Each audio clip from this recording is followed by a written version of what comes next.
we have a very interesting population here. We're a centre of excellence for Microsoft, Boeing, Starbucks, Amazon. So very, very forward-thinking.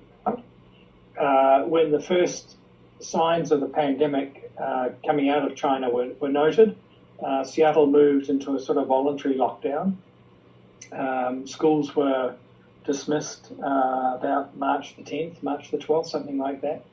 But even prior to that, people were minimising social contact. Yeah. So we've now, we're well into 3 weeks in, and we are thinking that it's going to be at least until June. Yeah. I think at least, yeah. I mean, the way the wave is striking the States at the moment, it's you're still on a kind of a sharp incline. Except in Washington, because we're seeing our numbers plateau. They started plateauing last week. Just yesterday, the governor gave 400 ventilators from our supply to New York, because it's anticipated now that there are other states that are going to be much harder hit than we are. Yeah. We're kind of through the worst of it, I think. We're going to be doing this for 2 or 3 weeks in terms of the numbers keep going up, but they are slowing. And I think that in terms of the number of fatalities, we will be through the worst of it in a couple of weeks. I think there are some states that haven't really started yet because they haven't even stopped, close contact. Well, so there are states that haven't done any social distancing at all. Yeah. Well, no, I'm seeing all these stories in the press about mega churches in the South, thousands of people sometimes congregating for church services. I think, oh God, that is the worst thing you could possibly be doing right now. Pray hard, you'll need it. Yeah, quite right. So up in Seattle, so how long have you actually lived in Seattle? And why do you live in Seattle? Why do I live in Seattle? I came here for 12 weeks to see the construction of a boat. And the boat ended up taking 3.5 years.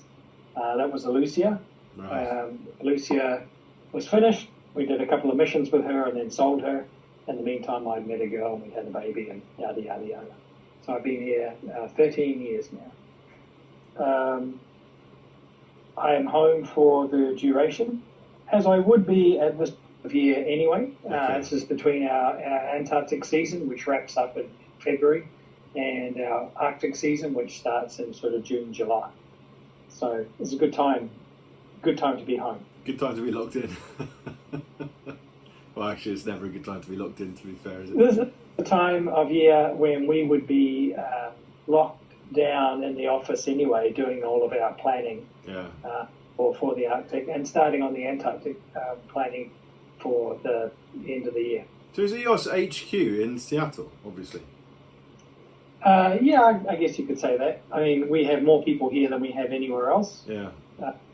Our COO is based here. I'm one of the 3 partners. I'm based here, and our operations team is based here.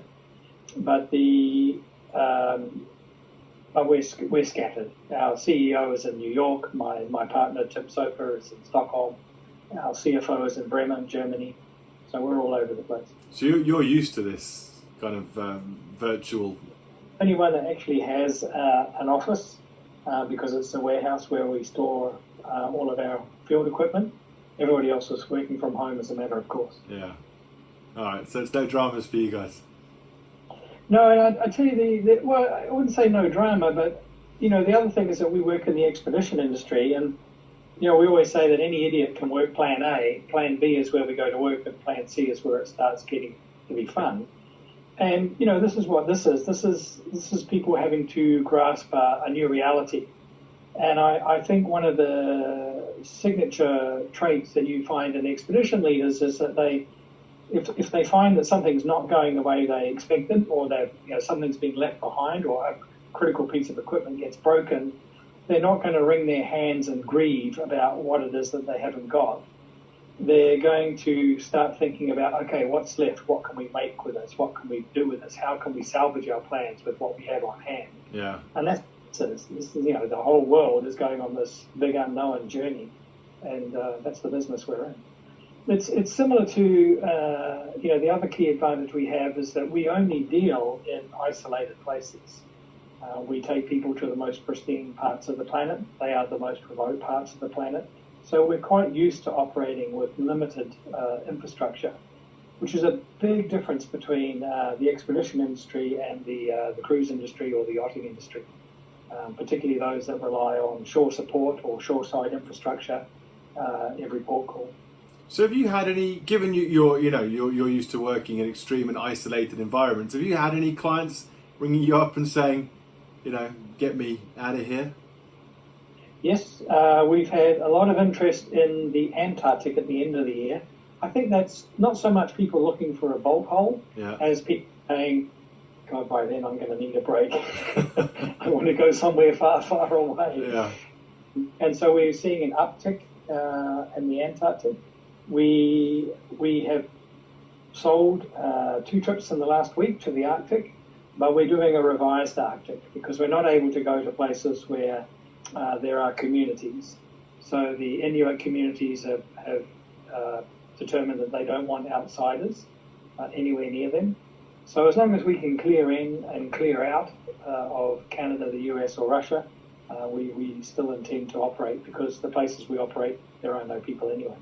Well, it's interesting because I've been talking to some, Raphael from Fraser and Geoff from Burgess, and they're the traditional charter territories are all in lockdown. Obviously, the Med charter scene, they are, bookings are being taken for the kind of the second half of the season, but it might be a boon for guys like you who, work in remote and extreme environments that aren't necessarily in the same position. And so, like you said, as long as you can clear in and clear out, you're not in regular contact with any major communities, there might be fewer restrictions.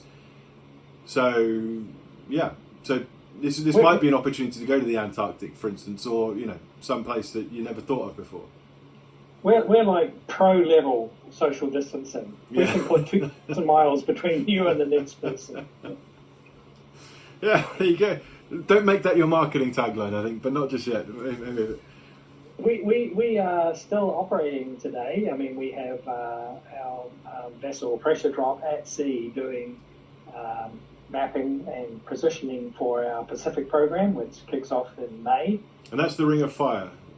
That's the Ring of Fire. And because this is an oceanic-based program, way out at sea, it's not really been affected. Yeah. Other than having to think about where can we bunker and where can we provision, where can we change out crew, where can we fly in guests. So we've certainly had to rejig things, but we are used to spending long periods away at sea and with minimal shore support. So Pressure Drop, how autonomous is she? Could she be away for, say, 3 months, 4 months? She was built by the Americans as an acoustic surveillance vessel. That's a nice way of saying dirty little spy ship.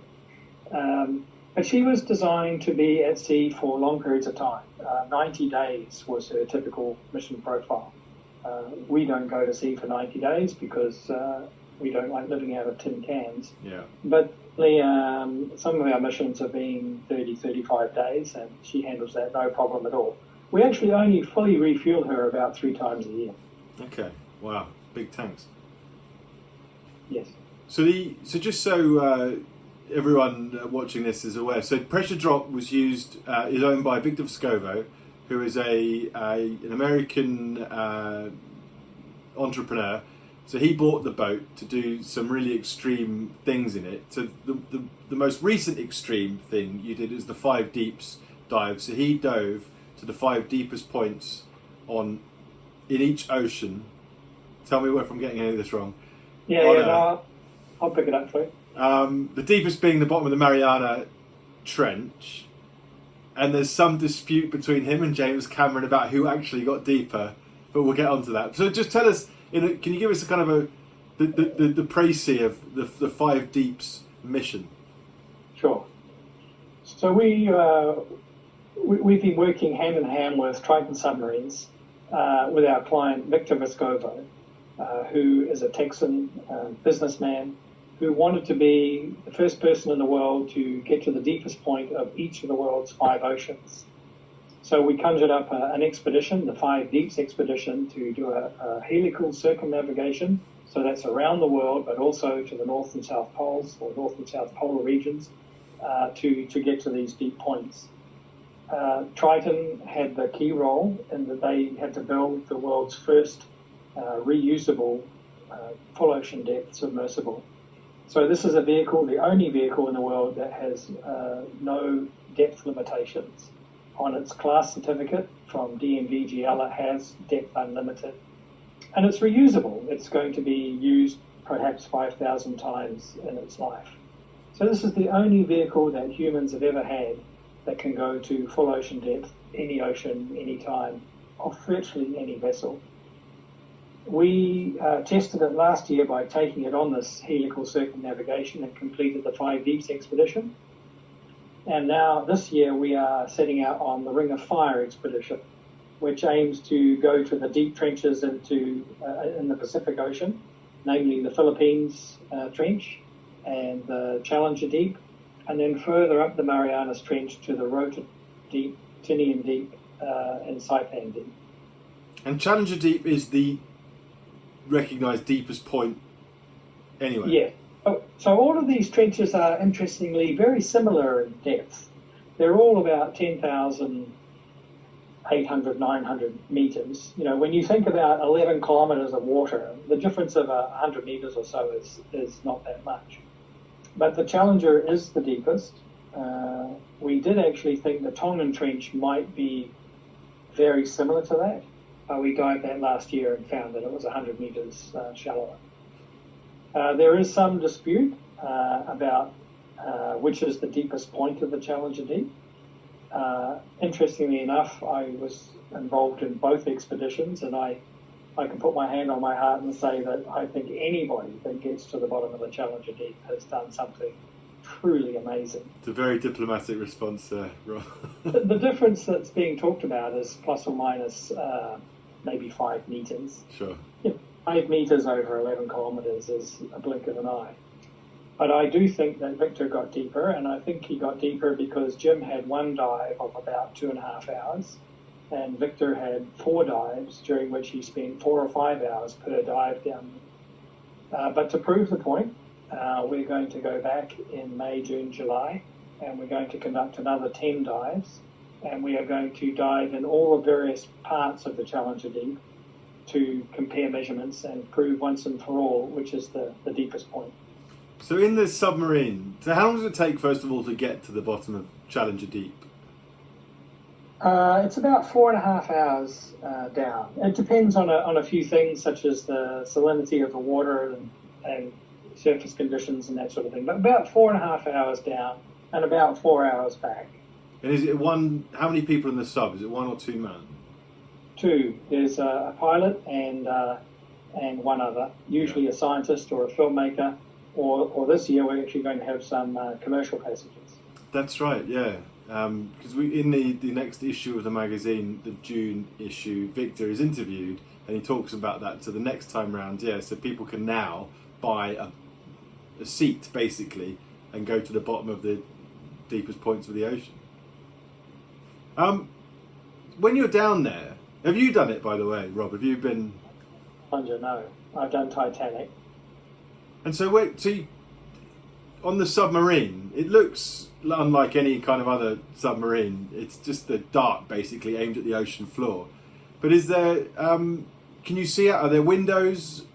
Is there a porthole at all with inches thick glass? So when you're down the bottom, are you able to see out? Yes, you are able to see out. I mean, to your point about how she looks, I've worked with several extreme depth submarines now, and once you get below, at the moment it's about 4,000 meters, you are committed to having a metal hull, either nickel, steel, or in this case titanium, and so everybody is in the same sphere, the same capsule. So everything that's around it that gives it its shape and its form, that's just cosmetic. Everybody ends up inside this metal sphere. pressure drop has, limiting factor is the name of the sub. Limiting factor has 3 viewports, one in front of each of the 2 occupants and one between them looking down. But her primary form of visual navigation is with a series of high-definition cameras, which are situated right around the vehicle, and you have on screen in front of you. So, just as we got used to cars having a backup camera, limiting factor has port, starboard, front, and rear cameras. And we plan in the future to have those on a virtual reality headset, so that wherever you turn your head, you will be able to see what the camera's Oh, wow. That's a great idea. And so what are some of the things you've seen at the bottom of some of these trenches? There's life, presumably. There is life. And I think that's been the thing that's really captivated Victor, who, Victor started out as an adventurer in his own right. He's done what we call the Explorers Grand Slam, which is to do each of the highest points of the 7 continents, and then the North and South Pole as well.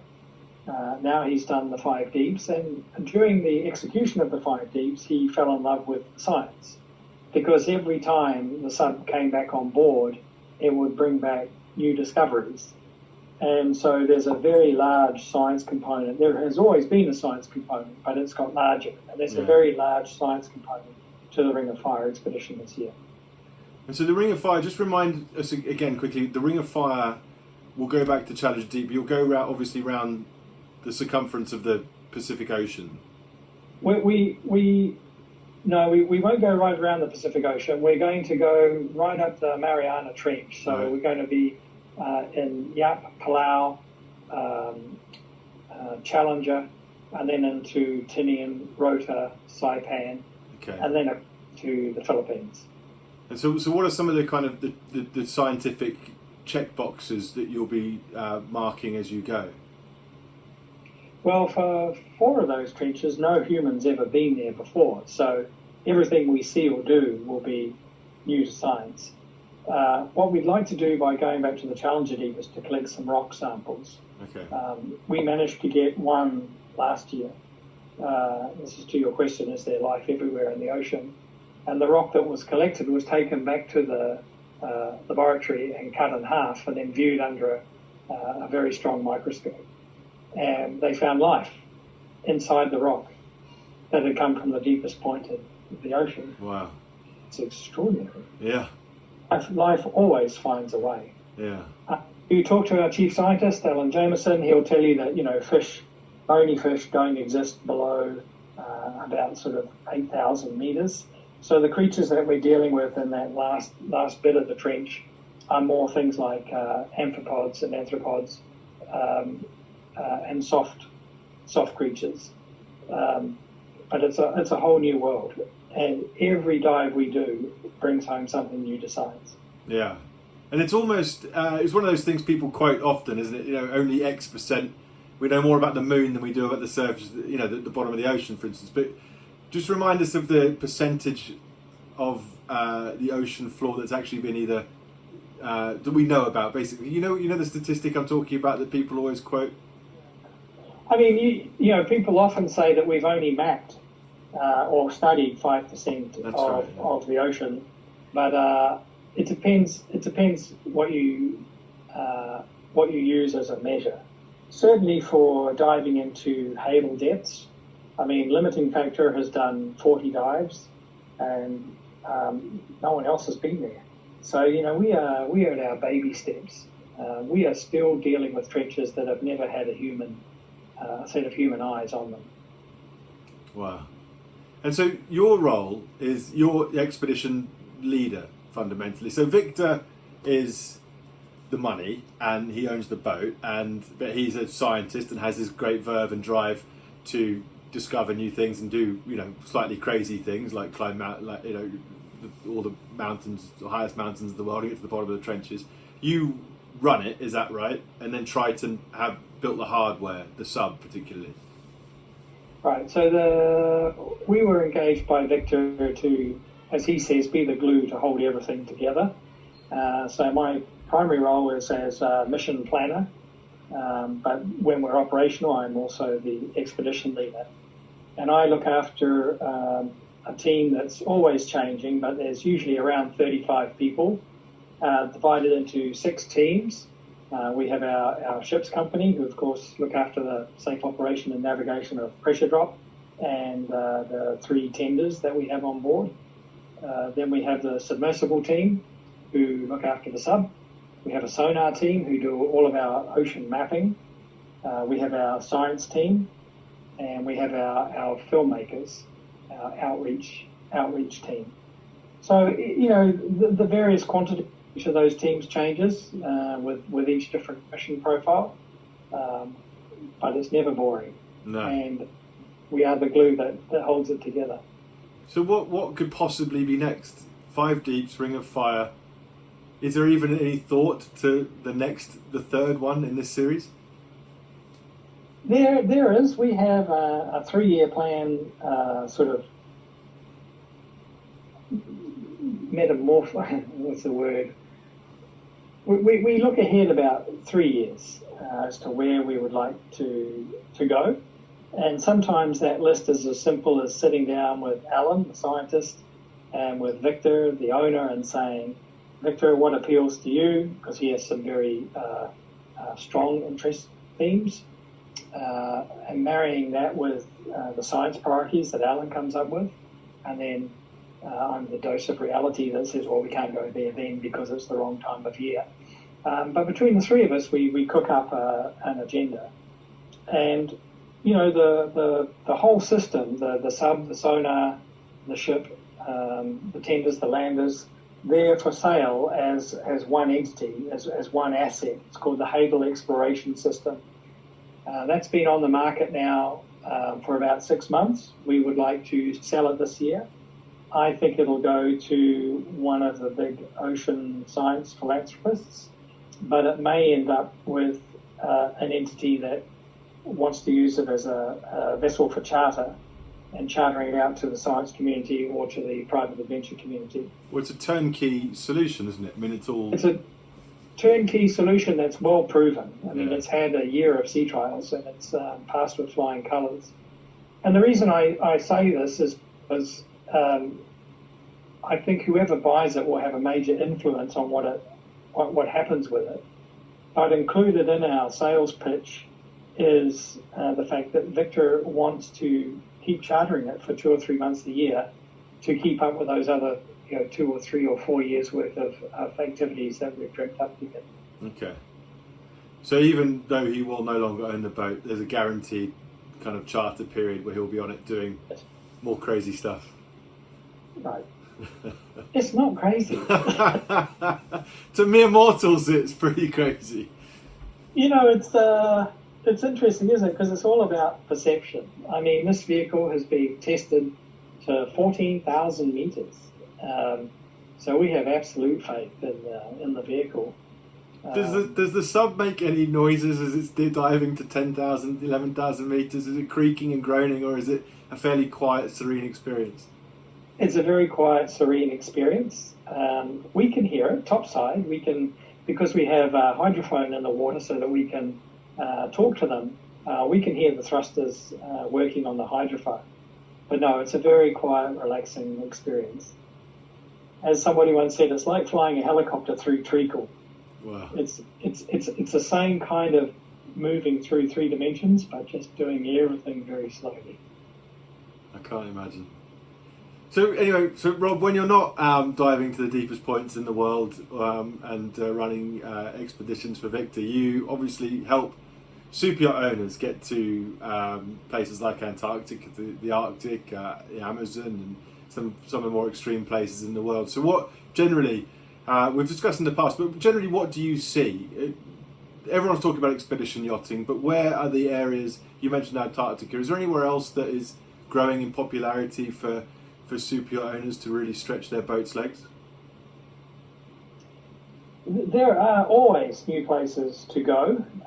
We are seeing a big uptick in interest in Melanesia at the moment because a lot of boat owners are heading down under to the America's Cup. Yep. And want to fill their transit time productively. either in coming down through Southeast Asia and across to the Western Pacific, or doing a Pacific transit. So we're seeing a lot of sort of Micronesia, Melanesia interest.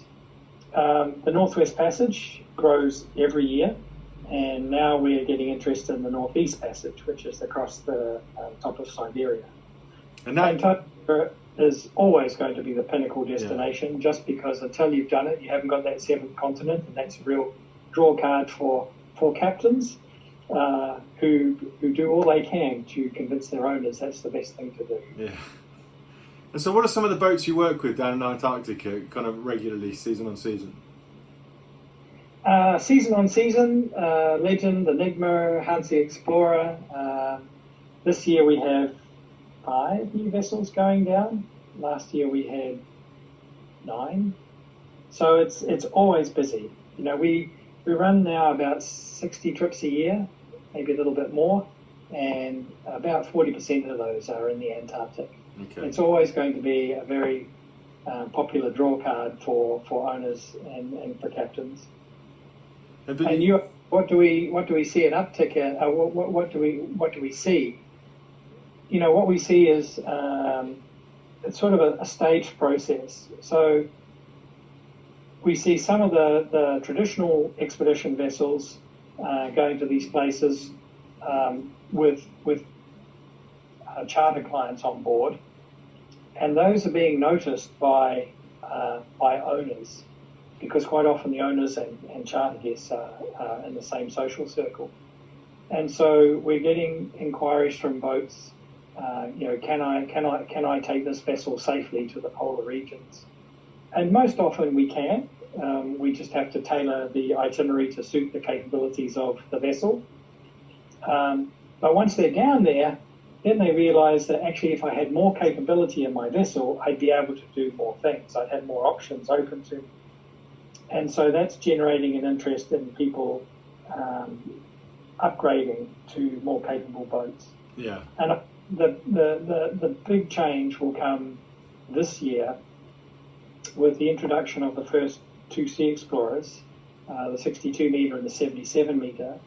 And once those are seen out and about, that's when people will start to realise that an expedition vessel is not just a cosmetic makeover. It's not just about the styling. It's not about ruggedizing. It's actually a fundamental change to the design to give it capability.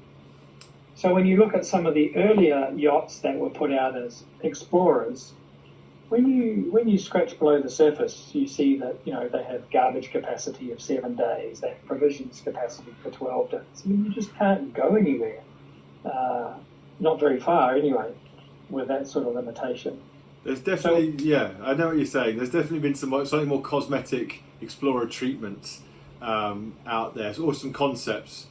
But the SeaXplorers you mentioned, they really will be used in all 4 corners. So Oleg Tinkov owns the 77s. That's being delivered shortly. Is that right?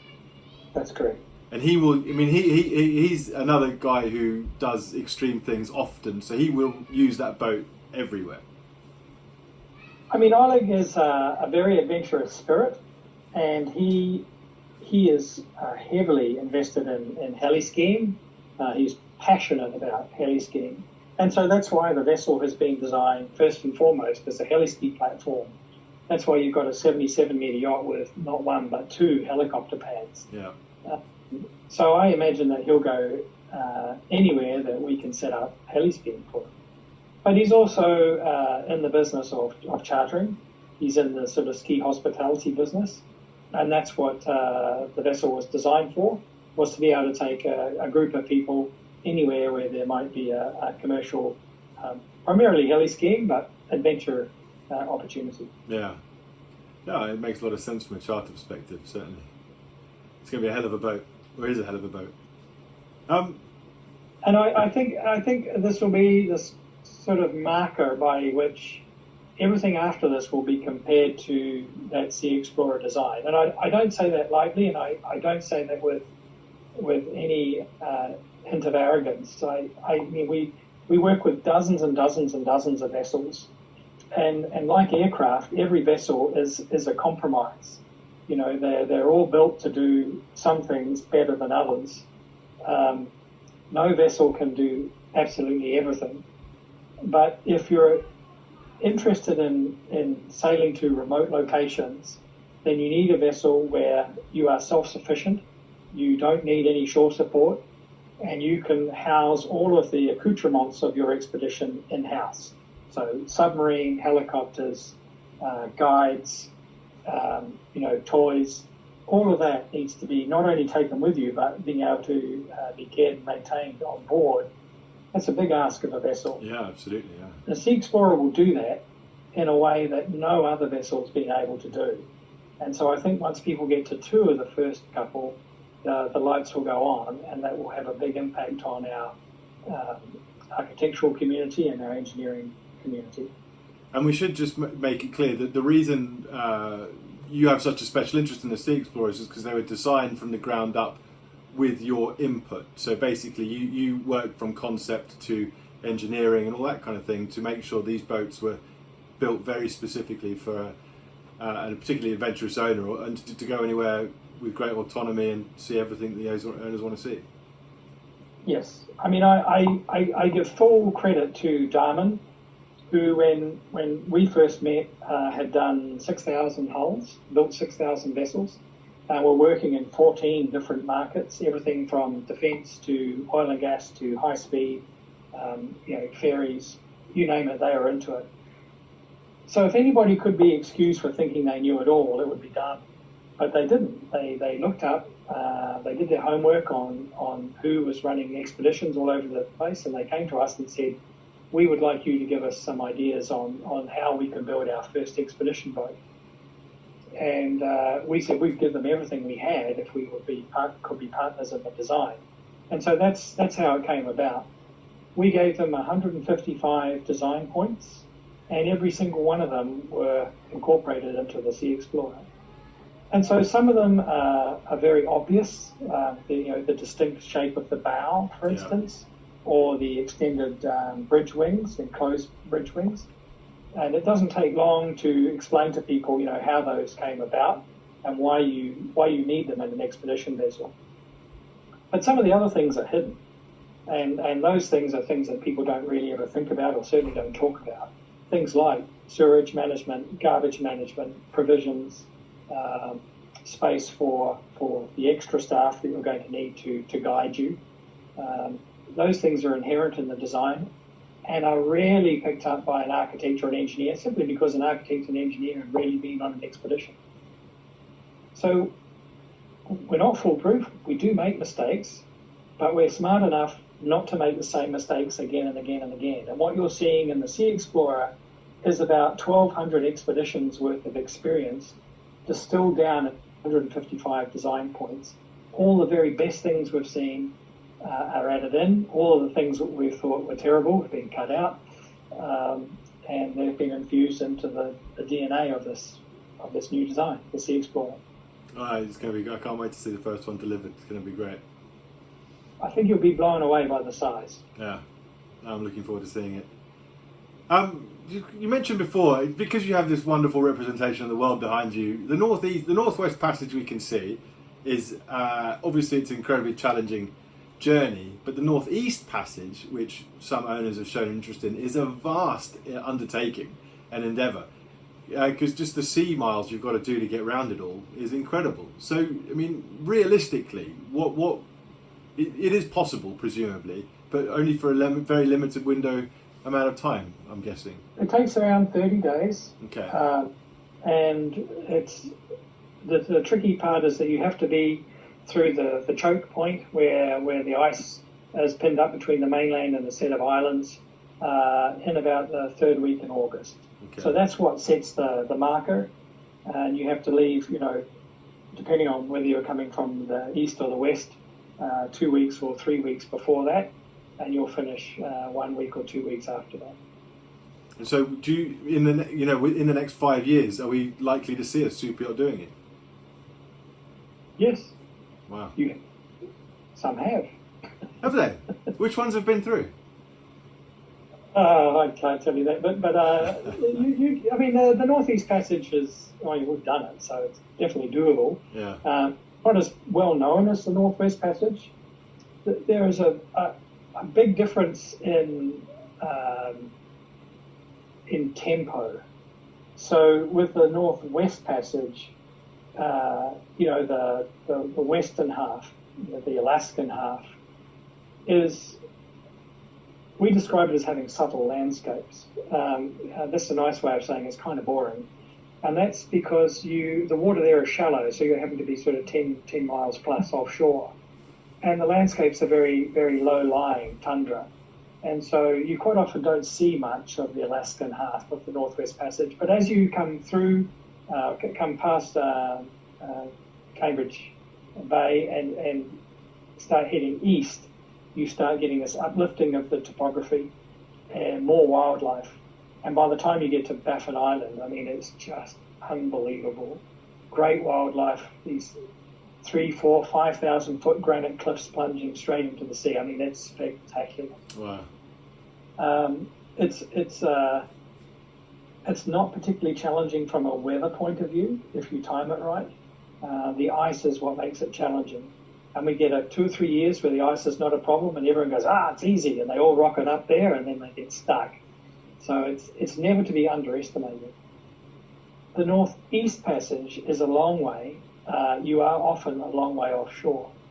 But what's special about it is that hardly anyone's done it. There's some really interesting communities along the way that get very, very few visitors. Mm-hmm. There is good wildlife.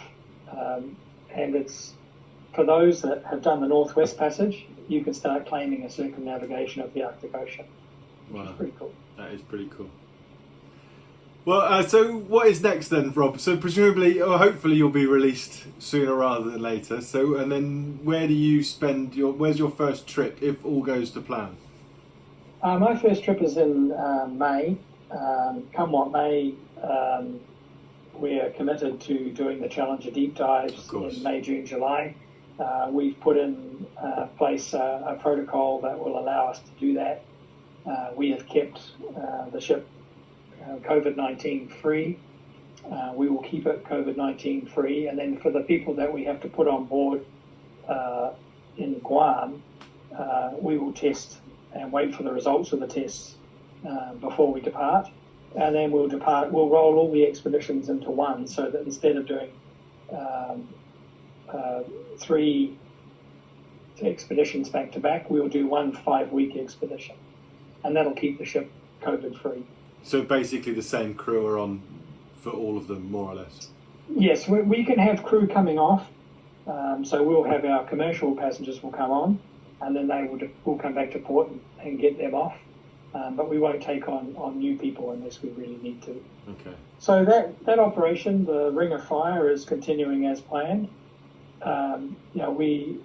I sit on the board of the International Association of Antarctic Tour Operators. We are planning a reduced season. We're expecting that it'll hit the industry quite hard. From a yachting perspective, it's almost the opposite. Because the people that were going to go on commercial cruise ships at a sort of a higher echelon level, at the penthouse level, are now looking at chartering yachts or getting into buying single cabin departures. So our Antarctic season will be as busy as it's ever been. And then next year, I think you'll see the industry face some big changes. But the clients that we work with as a yachting industry generally less affected by these sorts of events than others. Yeah. Well, I look forward to hearing about the Ring of Fire. Good luck with it. Thank you. Yeah, drop us a line. Let us know how it goes. Will indeed. Rob, thanks very much. That's been great.